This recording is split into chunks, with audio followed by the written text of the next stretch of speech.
I thanks Kerala President Navedita ji, our District President Sanjeevan ji, my sister National Office Bearer Ashwani ji, our General Secretaries Navya ji and Sini ji, and our our State Secretaries, sisters, and all of my District President and State Office Bearer sisters. Kerala, मुझे जो लगता है, but I feel you are working in different and difficult situations rather than us. In North India, we are working in an open atmosphere, not like yours.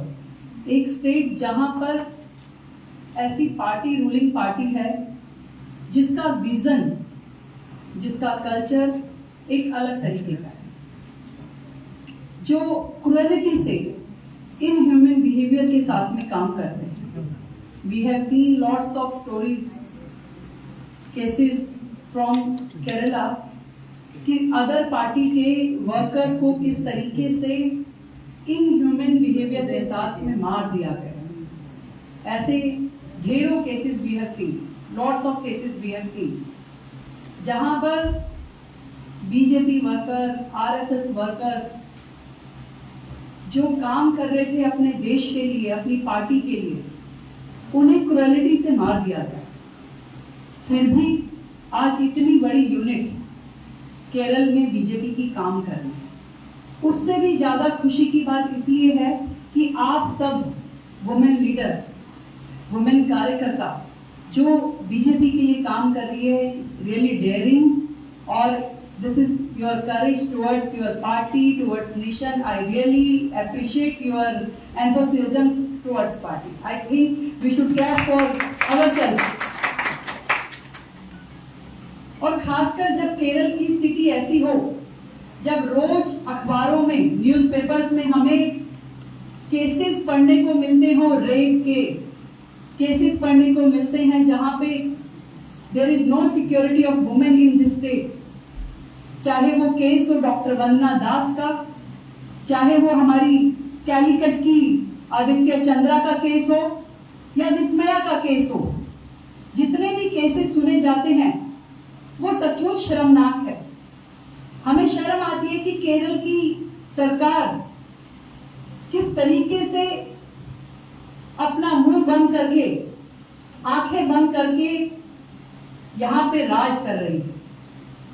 ये government जिसकी नजर में ladies का security का कोई महत्व नहीं है. लॉ एंड ऑर्डर पूरी तरीके से खत्म हो चुका है केरल में. आज सीपीआई हो या कांग्रेस हो, उनका काम करने का तरीका जो केरल में चल रहा है, पूरा देश देख रहा है कि केरल बर्बाद हो चुका है. आज केरल जैसे स्टेट में ड्रग्स का इतना बड़ा काम हो रहा है कि पूरी यूथ उससे इफेक्टेड है. इवन एट स्कूल्स प्रेमिसेस, छोटे छोटे बच्चे, students, they are taking drugs. क्या गवर्नमेंट को ये दिखाई नहीं देता है कि आज केरल की क्या स्थिति होती जा रही है? इट्स पंजाब और बाकी स्टेट्स में ड्रग्स का जो हाल था, आज वैसा ही हाल केरल में हो रहा है. ड्रग्स के कारण से पूरे के पूरे केरल का यूथ, उसका फ्यूचर बिगड़ चुका है. और व्हाट गवर्नमेंट इज डूइंग, क्या कर रही है गवर्नमेंट? क्या उनका एक भी एक्शन ऐसा है जिसे हम कहें कि वो जनता के लिए काम कर रहे हैं, यूथ के लिए काम कर रहे हैं, महिलाओं की सिक्योरिटी के लिए काम कर रहे हैं? नहीं, कहीं नहीं दिखाई देता. पूरे केरल में, वैसे तो जब हम पूरे ऑल ओवर इंडिया की बात करते हैं तो कहा जाता है कि केरल सबसे ज्यादा एजुकेटेड स्टेट है. But what about higher education? Higher education के लिए गवर्नमेंट ने क्या किया यहाँ पर? क्या सब कुछ उन्होंने सेंट्रल गवर्नमेंट के भरोसे छोड़ा है? सेंट्रल गवर्नमेंट ने आज मोदी जी जिस तरीके से पूरे देश में काम कर रहे हैं, ईच एंड एवरी पर्सन, बच्चा बच्चा ये जानता है कि मोदी जी ने पिछले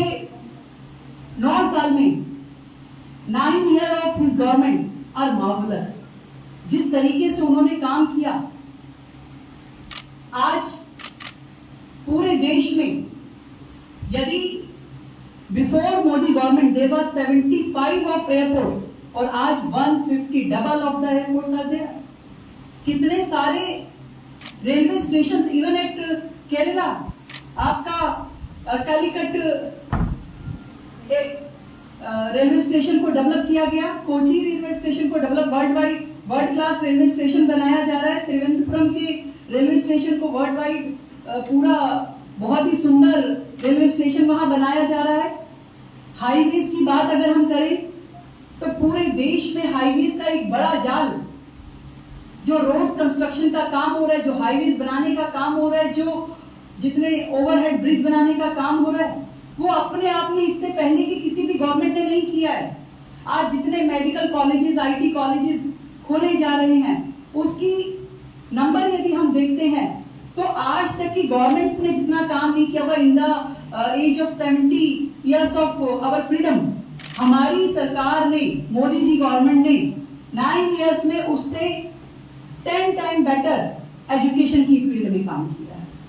आज वंदे भारत जो केरला में भी हमारे लिए चली, 20 Vande Bharat trains are running because of whom? Because of Modi government. आज मोदी जी जिस तरीके से काम कर रहे हैं, उन्होंने महिलाओं के लिए ना केवल सोचा बल्कि करके दिखाया। इंडिया एक ऐसी कंट्री जहां पे टॉयलेट्स का स्कार्सिटी था, लोगों को ओपन में जाना पड़ता था। आज उस देश में 11 करोड़ टॉयलेट्स बनाए जाते हैं। एक बेसिक नीड जो एक लेडी की है, जिसकी वजह से उसकी लाइफ को थ्रेट रहता था जब वो सुबह सवेरे टॉयलेट के लिए जाती थी, उस चीज को हमारी गवर्नमेंट ने समझा। चाहे वो उज्ज्वला हो, सिलेंडर हो, गैस हो, जल हो, कि आज पूरे देश में वाटर फ्रॉम टैप, नल से जल, ये हर एक घर को मिले, हर एक महिला को मिले, इसके लिए कितना काम किया गया। आज जितना हेल्थ को लेकर के पूरे देश में काम हुआ है, आयुष्मान कार्ड की जो हर एक को एक हेल्थ सिक्योरिटी के लिए दिया गया, 5 लाख रुपए तक का, 5 लाख तक का आपको जो ट्रीटमेंट है, मेडिकल ट्रीटमेंट बिल्कुल फ्री मिलता है। ये पूरे देश के लिए है। 130 करोड़ लोग जितने हमारे देश के, उन सब के लिए है। क्या ये जितनी भी हमारे देश में पॉलिटिकल पार्टी है, वो नहीं देख रही है कि कोविड जैसी महामारी के टाइम यदि किसी ने देश को संभाला तो वो मोदी जी थे, जिन्होंने ना केवल हम सब 130 करोड़ लोगों की जान बचाई, हम सबको वैक्सीनेट किया, that too with free of cost. हम सबको 1 रुपया देना नहीं पड़ा और 3 डोजेस लगी, जबकि पूरे वर्ल्ड में हर एक देश में कोहराम मचा हुआ था। मतलब दे वर लाइक कि उनके पास में कोई वैक्सीनेशन नहीं थी, उनके पास में कोई ट्रीटमेंट नहीं था, वहां लोग मर रहे थे। और इंडिया, भारत एकमात्र ऐसा देश था जहां पे ना केवल वैक्सीनेशन बनी, बल्कि पूरे के पूरे इतनी बड़ी आबादी वाले देश में हम सबको वैक्सीनेट किया गया। क्या ये छोटा काम था? यदि आज हम सबको जीवन दान मिला है, अगर हमारी लाइफ जो है वो सेफ हुई है, तो वो just because of Modi ji. तो मैं चाहती हूँ कि हम सब मिलकर के एक बार मोदी जी के लिए जोरदार तालियां बजाएं, क्लैपिंग करें, to save our life, to thank him, उनको थैंक यू बोलने के लिए कि आज आपने जो किया, हम सच में उसके लिए बहुत आप सबके शुक्रगुजार हैं। कि देश की हर महिला, कोई एक बच्चा देश में हमारे भूख से सोया नहीं होगा। 80 करोड़ लोगों को फ्री राशन, पूरा 2 साल 2 इयर्स फ्री राशन दे करके उन्होंने देश के हर माँ पे एक बहुत बड़ा एहसान किया है कि हमारे बच्चे कोविड जैसी महामारी में कोई गरीबी से, कोई भूखमरी से, कोई बिना भोजन के नहीं सोया ना मरा। इतनी बड़ी बात आज इंडिया में हुई है। एक एक फील्ड जहां पे मोदी जी ने काम किया है, starting from Jammu Kashmir to Kanyakumari, Gujarat to north of east, हमारे जितने स्टेट्स हैं उन सब के लिए आज नॉर्थ ईस्ट को पूरे देश से अलग समझा जाता था। देश से अलग माना जाता था। इसी तरीके से साउथ इंडिया में भी लोगों में एक ऐसी फीलिंग थी कि जिससे पूरा देश आपस में इंटीग्रेटेड नहीं होता था। पर आज जिस तरीके से हमारे देश के प्राइम मिनिस्टर ने, हमारी गवर्नमेंट ने काम किया, उन्होंने फर्क नहीं किया कि हम केरला में प्रोजेक्ट ना दें। आज केरला में 60,000 करोड़ का नेशनल हाईवे बन रहा है। यू नो ना, नेशनल हाईवे 60,000 करोड़ कोस्टिंग का, 6 लेन का इतना बड़ा प्रोजेक्ट जो दिया गया है वो हमारी मोदी गवर्नमेंट ने केरल को दिया है, जिससे कि पूरे देश का कनेक्टिविटी केरल के साथ में बना रहे। आज भारत में यदि इतने सारे काम हमारी सरकार, हमारी गवर्नमेंट करती है, इतने नए कानून महिलाओं की सुरक्षा के लिए बनाए जाते हैं, पॉस्को जैसे एक्ट आते हैं जिसमें डेथ पेनल्टी भी किसी रेपिस्ट पे लगाई जा सकती है, इससे पहले नहीं थे। मुसलमान बहनों के लिए, मुस्लिम सिस्टर्स के लिए जो ट्रिपल तलाक खत्म हुआ, इससे पहले की गवर्नमेंट्स ने क्यों नहीं किया? अगर कुछ कर सकती हैं, जो आपकी स्टेट गवर्नमेंट है वो कर सकती है, तो हमारे भगवानों के लिए उनका अपमान कर सकती है। अभी रिसेंटली मैंने सुना कि आपके असेंबली स्पीकर ने कहा कि गणेश जी का तो अस्तित्व ही नहीं है। ऐसी बात कहने वाले व्यक्ति के ऊपर क्या कहा जाए, जिसे अपने देश के धर्म में, देश के भगवान में विश्वास ना हो। कभी वो श्री रामचंद्र जी पे क्वेश्चन मार्क लगा देते हैं, whether Ram Setu is a bridge belonging to Rama ji और नॉट। कभी वो कहते हैं गणेश जी नहीं है। क्या चाहते हैं ये लोग? हमारी वैल्यूज पे, हमारे कल्चर पे, हमारी धर्म पे हमेशा वो बार बार प्रहार करते हैं और हम लोग उसको सुनते रहें। किस तरीके से पूरे स्टेट की फीलिंग्स को वो लोग डैमेज कर रहे हैं। क्या हिंदू को अपने धर्म को मानने का कोई हक नहीं? क्या एक महिला अपनी फ्रीडम के साथ में काम नहीं कर सकती, अपना जीवन नहीं जी सकती? आज भारतीय जनता पार्टी की आप सभी मेरी बहनें जो यहाँ बैठी हैं, मैं सच में आपको अप्रिशिएट करती हूँ कि इतनी डिफिकल्ट सिचुएशन में जब आप काम करती हैं, इतनी दूर दूर से आकर के जब आप यहाँ मीटिंग अटेंड करती हैं, तो this is not because of your political expression. आपकी पॉलिटिकल एक्सप्रेशन के लिए नहीं है, ये है देश की भलाई के लिए, हमारे स्टेट की भलाई के लिए, आने वाली जनरेशंस की फ्यूचर के लिए। आज यदि बीजेपी पूरे देश में बहुमत के साथ आती है, केरल जैसे स्टेट में हमारी मेजॉरिटी बनती है, तो ये सिर्फ बीजेपी वर्कर के लिए अच्छी बात नहीं है, ये पूरे देश के लिए अच्छी बात है, पूरे साउथ इंडिया के लिए, केरल के लिए अच्छी बात है कि यहाँ पे महिलाओं को सुरक्षा मिले, एजुकेशन मिले, युवाओं के लिए स्टडीज के बेटर प्रोस्पेक्ट हो, ड्रग्स में उनकी लाइफ खराब ना हो। आज जो बच्चा पढ़ना चाहता है उसको मौके मिले, जो महिला काम करना चाहती है उसको अपॉर्चुनिटीज मिले, हेल्थ बेनिफिट मिले। ये सारी चीजें केरल में रहते हुए यदि कोई हमें दे सकता है तो मैं समझती हूँ वो बीजेपी गवर्नमेंट दे सकती है। और इस मिशन में हम लोग लगे हैं कि आने वाला, चाहे वो 2024 हो या 2026 में हमारे असेंबली इलेक्शन होंगे, तो चाहे वो 2026 हो या 2024 हो, दोनों इलेक्शंस में हमने बहुत मेहनत करके बीजेपी का वोट परसेंटेज भी बढ़ाना है और ज्यादा से ज्यादा हमें सीटें जीतनी है। ये हमारा विजन है। और उस विजन में सबसे इंपॉर्टेंट जो है मिस्टर राहुल गांधी, जिन्हें अमेठी से स्मृति ईरानी जी ने भगा दिया और उन्होंने केरल में आकर के शेल्टर लिया है। तो मैं समझती हूँ कि यहाँ पे बैठी हुई मेरी सारी बहनें स्मृति ईरानी है और यहाँ से भी उनका पूरा लगेज पैक करके उसको वापस दिल्ली भेजना है। This is our vision. एक एक बहन जो यहाँ बैठी है, आप बहुत अच्छा काम कर रहे हैं। लगातार संगठन के बहुत सारे प्रोजेक्ट यहाँ चल रहे हैं। इवन लास्ट प्रोजेक्ट जो हमारा था मिलेट्स का, आप लोगों ने उसके ऊपर बहुत काम किया। You know, millet is a healthy diet और हमारे इंडिया में मिलेट बहुत ज्यादा मात्रा में है, उसका जो प्रोडक्शन है उसका हमारे देश में होता है, but we were not aware of this thing that millet is such a healthy product, हम सबको वो खाना चाहिए। पर इंटरनेशनली जब 2023 को मिलेट ईयर अनाउंस किया गया और मोदी जी ने इसका इनिशिएटिव लिया कि इंडिया में भी, भारत में भी पब्लिक में अवेयरनेस हो कि मिलेट जो है हम सबको, जो हमारी डाइट का हिस्सा वर्षों से रहा है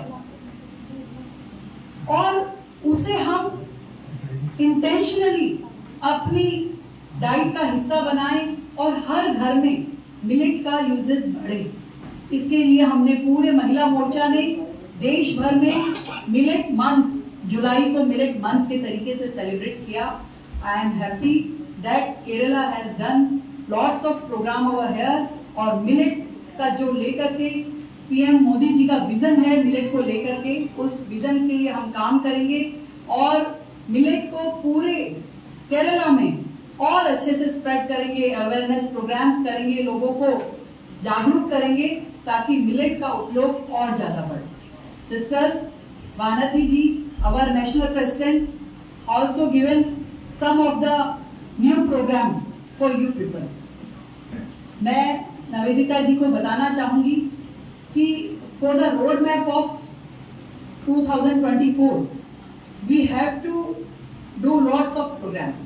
In those programs, we have to concentrate on new voter. New voter is a very important segment. हमें नए वोटर्स का एनरोलमेंट हो, नए वोटर्स का सम्मेलन हो, उन सबको हम इकट्ठा करके उनके साथ में बात करें, संवाद करें, ये प्रोग्राम हमें करना है। इन all the assemblies in the month of September, we have to do these Nav Matadata program at every assembly seat. And first of all, we have to organize Mandal President meeting at state level.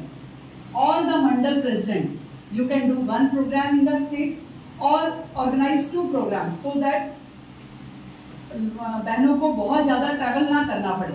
तो आपको मंडल president meeting करना होगा जिसमें उन्हें पूरा road map देना होगा, एक मोटिवेशनल प्रोग्राम उसमें रहेगा, उनको नमो ऐप का जानकारी देना होगा और साथ में एक वर्कशॉप रहेगा सेल्फी विद लाभार्थी को लेकर, उसमें पूरा उनका वर्कशॉप रहेगा। तो ऐसा half day meeting of all mandal president you have to organise and all your office bearers who are in charges of district, they have to visit all the mandals.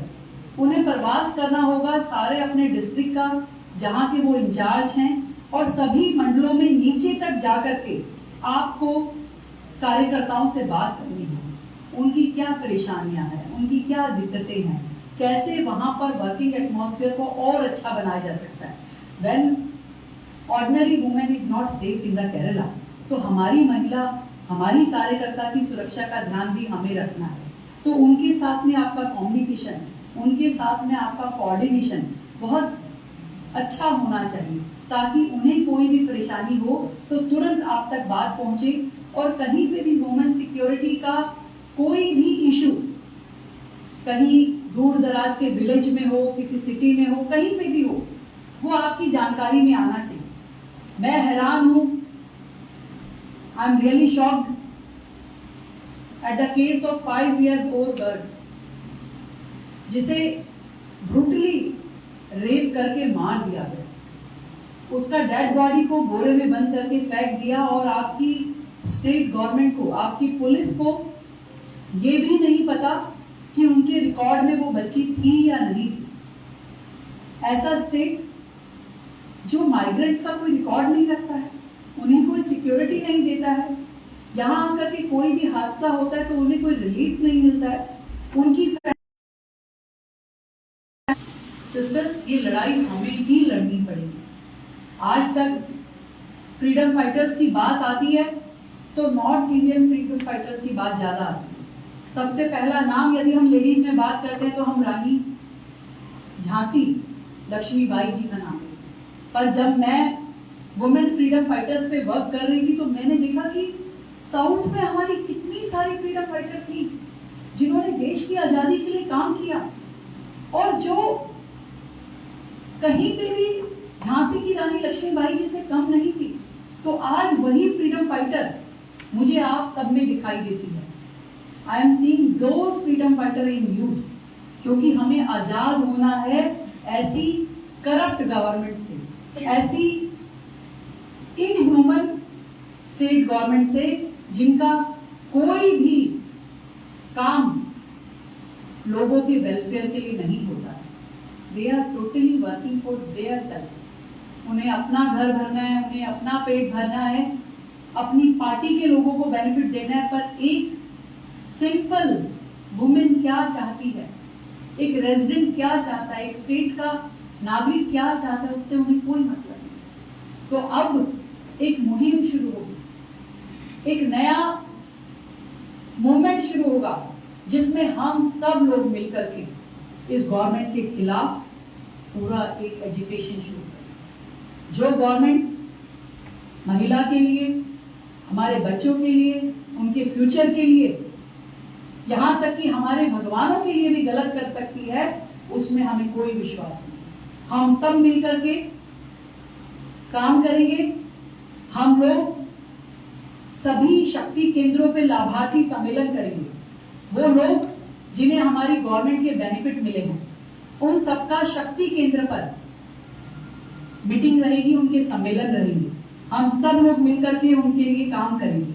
अभी तेलंगाना में भी चुनाव होगा। वी नो दैट 5 स्टेट्स का election होगा नवंबर दिसंबर में।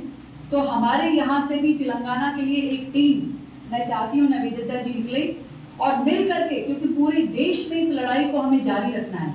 फिर चाहे वो राजस्थान हो, चाहे मध्य प्रदेश हो, चाहे तेलंगाना हो या बाकी स्टेट हो, मिजोरम हो, हमें हर स्टेट में जाकर के लड़ाई लड़नी है। मुझे ध्यान है कि आपकी एक बहुत बड़ी टीम जब उत्तर प्रदेश में, यूपी में इलेक्शन था तो आए थे। कितने लोग आए थे Nivedita ji? Yes, about 10 people were there. 10 लोगों ने आकर के वहां पे उत्तर प्रदेश में काम किया। मैं उन्हें पूछती थी कि वेदर यू नो हिंदी, कहते ना हिंदी नहीं आती। मैं कहती then how will you campaign? They we will say vote for BJP, that is enough didi. मैं कहती यस दिस इज एनफ। एक शब्द vote for BJP is enough, क्योंकि हमारा दिल जानता है, हमारी आत्मा बीजेपी से जुड़ी है। Our soul is connected to BJP. हम जिस काम में लगे हैं वो काम हमारे अपने लिए नहीं है, वो देश के लिए है, राष्ट्र के लिए है, समाज के लिए है। क्योंकि हमारी पार्टी ने हमें सिखाया है नेशन फर्स्ट। जब हम नेशन फर्स्ट की बात करते हैं तो पूरा देश जम्मू कश्मीर से लेकर कन्याकुमारी तक एक हो जाता है और हम मिल करके लड़ते हैं। मुझे ध्यान है संजीवन जी, जब वानती श्रीनिवासन जी कोयम्बटूर से चुनाव लड़ी तो I was there for 1 month. पूरा हमारा 20 लोगों का एक टीम गया था जिन्होंने वहां रहकर के कैंपेन किया। तो अपोजिशन ने ऑब्जेक्शन लगाया, अरे these north Indian ladies came to Coimbatore, क्या करने आई हैं, क्या करती हैं? तो हमने उन्हें जवाब दिया कि BJP is a such a big family. 11 crore कार्यकर्ता, 11 करोड़ कार्यकर्ता we have family from in all the states of India. आपके पास हो तो आप भी बुला लीजिए, आपके पास है नहीं, हमारे पास इतनी बड़ी फैमिली है। तो हमारे घर का एक सदस्य भी चुनाव लड़ेगा तो we will support him, we will work for him और इसलिए पूरा काम करेंगे। आज जितने भी स्टेट में इलेक्शन होगा हम लोग as a team, as a family काम करेंगे। आज तेलंगाना में भी हमारे यहाँ से सब लोग जाएंगे और सब लोग मिलकर के केरल हो, तेलंगाना हो, तमिलनाडु हो, हर जगह पे चुनाव लड़ेंगे। और हमारा टारगेट है 2024 में एक बार फिर से Modi government full fledge majority में आए, उनकी सीट 303 से भी ज्यादा हो, ये बीजेपी महिला मोर्चा का टारगेट है और हम सब मिलकर के काम करेंगे। तो जैसे आप लोग नारा लगाते जय जय महिला मोर्चा, जय जय महिला मोर्चा, भारत माता की जय, वंदे मातरम, वंदे मातरम, बोलो गणपति महाराज की जय। Thank you so much, best of luck to you. आप सब बहुत अच्छा काम करें, यही मेरी विश है। Thank you all.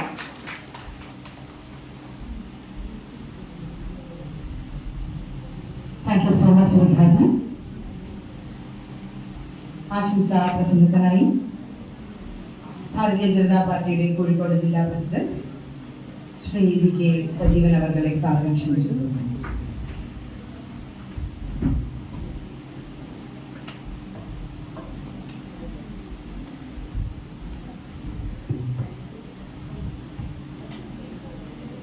മഹിളാമോർച്ചയുടെ സംസ്ഥാന സമിതി യോഗത്തിൽ അധ്യക്ഷം വഹിക്കുന്ന സംസ്ഥാന അധ്യക്ഷ നിവേദിത സുബ്രഹ്മണ്യൻ, നമ്മുടെ ഇന്നത്തെ ചീഫ് ഗസ്റ്റ് സംസ്ഥാന സമിതി യോഗത്തിൻ്റെ ഉദ്ഘാടനം മഹിളാമോർച്ചയുടെ ദേശീയ ഉപാധ്യക്ഷ ശ്രീമതി രേഖ മുത്താജി,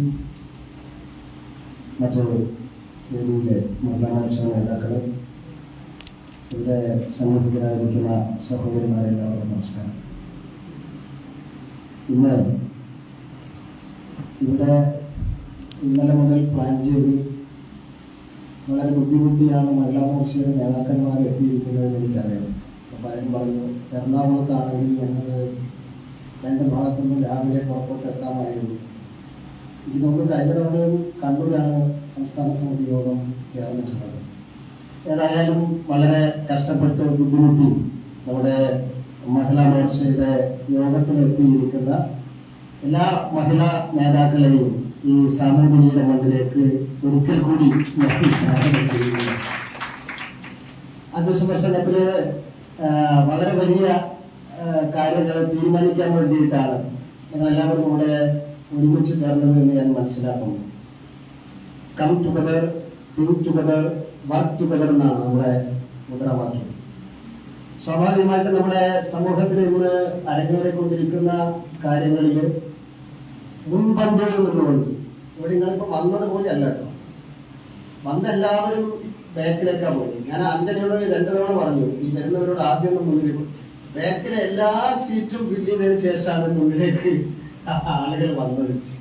പക്ഷെ ഇന്നത്തെ നമ്മുടെ സമൂഹത്തിലെ വിഷയങ്ങൾ പരിശോധിക്കുമ്പോൾ മഹിളാ മോർച്ചയുടെ നേതാക്കന്മാര് മുൻപന്തിയിൽ നിന്ന് പ്രവർത്തിക്കേണ്ട സാഹചര്യം, ഇവിടെ സൂചിപ്പിച്ചതുപോലുള്ള അരാജകത്വം, സ്ത്രീപീഡനം, മയക്കുമരുന്നിന്റെ ആധിപത്യം, ഇതൊന്നും ഞാൻ വിശദീകരിക്കേണ്ട കാര്യമില്ല. നിങ്ങൾ എല്ലാ യോഗത്തിലും സംസാരിക്കുന്ന ഗൗരവതരമായിട്ടുള്ളൊരു വിഷയമാണെന്ന് ഞാൻ കരുതുന്നു.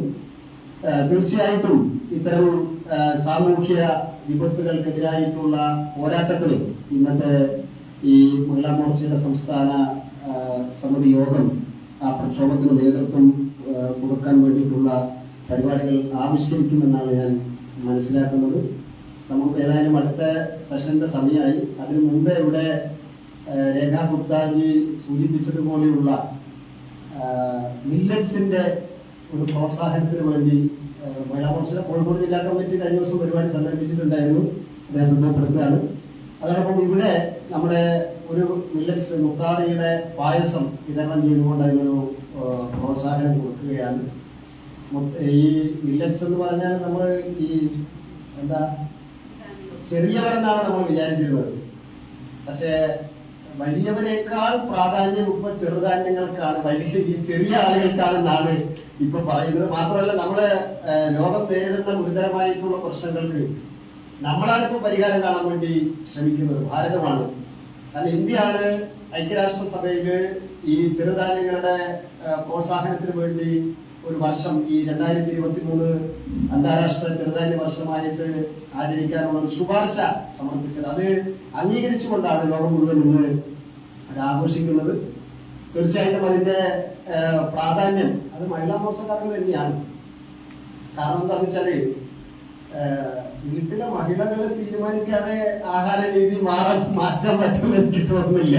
കാരണം അവര് മറ്റേ മന്തിയിലും പൊറാട്ടയിലും തന്നെ ശ്രദ്ധ കേന്ദ്രീകരിച്ചാൽ ഈ മില്ലറ്റ്സ് ഒക്കെ ഔട്ടായി പോകും. അതുകൊണ്ട് കറക്റ്റ് എവിടെയാണോ അത് ചർച്ച ചെയ്യുന്നത് അവിടെ തന്നെയാണ് ഈ മില്ലറ്റ്സിനെ കുറിച്ച് ചർച്ച ചെയ്യുന്നത് എന്നാണ് എനിക്ക് തോന്നുന്നത്. ഏതായാലും വൈകുന്നേരം വരെയുള്ള ഈ മഹിളാ മോർച്ചയുടെ കമ്മിറ്റിയിൽ വളരെ നിങ്ങളുടെ എല്ലാവരുടെയും പങ്കാളിത്തത്തോടുകൂടിയുള്ള ചർച്ചയും തീരുമാനങ്ങളും കേരളത്തിലെ ഒരു ഏറ്റവും വലിയ മഹിളാ മുന്നേറ്റത്തിന് നാന്ദി കുറിക്കുന്ന തീരുമാനങ്ങളൊക്കെ പുറത്തു വരട്ടെ എന്ന് ആശംസിച്ചുകൊണ്ട് എന്റെ വാക്കുകൾ ചുരുക്കുന്നു. നന്ദി. ആശംസാ പ്രസിഡന്റിനായി ഭാരതീയ ജനതാ പാർട്ടിയുടെ സംസ്ഥാന വക്താവ് ശ്രീമതി ടി പി സിന്ധുമോൾ അവരുടെ ക്ഷണിച്ചുകൊള്ളുന്നു.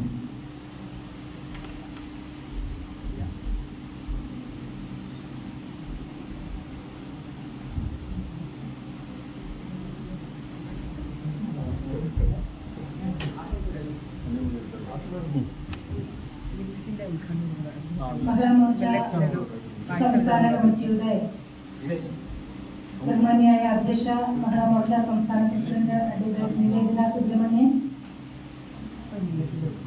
ഇവിടെ ഉദ്ഘാടന കർമ്മം നിർവഹിച്ച Mahila Morcha national vice president Shrimati Rekha Guptaji, വേദിയിൽ സന്നിഹിതരായിരിക്കുന്ന മഹിളാ മോർച്ചയുടെ ഭാരവാഹികൾ, ബഹുമാന്യനായ കോഴിക്കോട് ജില്ലാ president Shri V K Sajeevan അവർ, ഇവിടെ എത്തിയിരിക്കുന്ന മഹിളാ മോർച്ചയുടെ സംസ്ഥാന ഭാരവാഹികളുടെ എന്റെ പ്രിയപ്പെട്ട സഹോദരിമാരെ, എല്ലാവർക്കും നമസ്കാരം. വളരെയധികം സവിശേഷമായ ഒരു സാഹചര്യത്തിലാണ് മഹിളാ മോർച്ചയുടെ ഈ സംസ്ഥാന കമ്മിറ്റി യോഗം ഇന്നിവിടെ ചേരുന്നത്. നാം ഇതിനു മുമ്പ് ഏറ്റെടുത്തതിനേക്കാൾ ഒരുപാട് വിഷയങ്ങൾ ഏറ്റെടുക്കുകയും അതിനൊക്കെ നിവൃത്തി കണ്ടെത്തുകയും ചെയ്യേണ്ട ഒരു സാഹചര്യത്തിലാണ് നാം ഇവിടെ ഒത്തുചേരുന്നത്. നമ്മുടെ ബഹുമാനിയായ അധ്യക്ഷ നിവേദിത അതിന്റെ സാഹചര്യങ്ങളെ കുറിച്ച് പറഞ്ഞു. ഈ രാജ്യം എങ്ങനെയാണ് മുന്നോട്ട് പോകുന്നതിനെ കുറിച്ച് ബഹുമാനിയായ ഉദ്ഘാടന മന്ത്രി സംസാരിച്ചു. ഇത് രണ്ടും കണക്ട് ചെയ്യുമ്പോൾ ഈ രാജ്യത്തോടൊപ്പം മുന്നോട്ട് പോകേണ്ട, സഞ്ചരിക്കേണ്ട നമ്മുടെ ഈ കൊച്ചു കേരളം 3.5 കോടി വരുന്ന ജനങ്ങളെ ഉൾക്കൊണ്ടുകൊണ്ട് മുന്നോട്ട് പോകുന്ന ഈ കൊച്ചു സംസ്ഥാനത്തിന് എന്തുകൊണ്ട് ഈ രാജ്യത്തിനൊപ്പം സഞ്ചരിക്കാൻ സാധിക്കുന്നില്ല എന്നുള്ളതിനെ കുറിച്ച് ചിന്തിക്കേണ്ടതിന്റെ ബാധ്യത അല്ലെങ്കിൽ അതിന്റെ ഉത്തരവാദിത്വം ഇന്ന് മഹിളാ മോർച്ച പ്രവർത്തകർക്ക് ഏറെ ഉണ്ടായിട്ടുണ്ട്. നമ്മുടെ നാട്ടിൽ നടക്കുന്നതെല്ലാം ശുഭകരമാണെന്ന് നമുക്ക് പറയാൻ സാധിക്കില്ല. സന്തോഷം തരുന്ന കുറച്ചു കാര്യങ്ങൾ മാത്രവും, എന്നാൽ അധികം സങ്കടകരമായ കാര്യങ്ങൾ മാത്രവും നടക്കുന്ന ഒരു കാലഘട്ടത്തിലൂടെ നമ്മൾ മുന്നോട്ട് പോകുന്നു. നമ്മുടെ പ്രിയപ്പെട്ട കൊച്ചുമകൻ ചാന്ദിനിക്ക് ജീവിതം നഷ്ടപ്പെട്ടത് വിടവിൽ നിന്ന് കൊഴിഞ്ഞു പോകേണ്ടി വന്ന ഒരു പൂവായി അവർ നമ്മളുടെ ചരിത്രത്തിൽ രേഖപ്പെടുത്തപ്പെടേണ്ടത് എന്ന സാഹചര്യം നമുക്കറിയാം. ഇതിന്നോ ഇന്നലെയോ കേരളത്തിൽ ആരംഭിച്ചതല്ല. കാവലിൽ ഒരു പെൺകുട്ടിക്ക്, മാനസിക നിലതെറ്റിയ ഒരു പെൺകുട്ടിക്ക് ഏർപ്പെട്ട വ്യഥയെക്കുറിച്ച്, പീഡനത്തെക്കുറിച്ച് നമ്മളൊക്കെ സംസാരിച്ചതാണ്. അതിനു മുമ്പ് നാളെയോടെ മുതൽ ഇങ്ങോട്ട് നമ്മുടെ പിഞ്ചുമക്കൾ അനുഭവിക്കുന്ന തെരുവിൽ നിന്ന് സുരക്ഷിതരെന്ന കേരളത്തിലെന്നുള്ള ആ ഒരു തോന്നൽ ശക്തമായിക്കൊണ്ടുന്ന സാഹചര്യത്തിലാണ് ആളുകൾ വീണ്ടും 5 വയസ്സുള്ള നമ്മുടെ ചാന്ദിനി നഷ്ടപ്പെട്ടിരിക്കുന്നത്.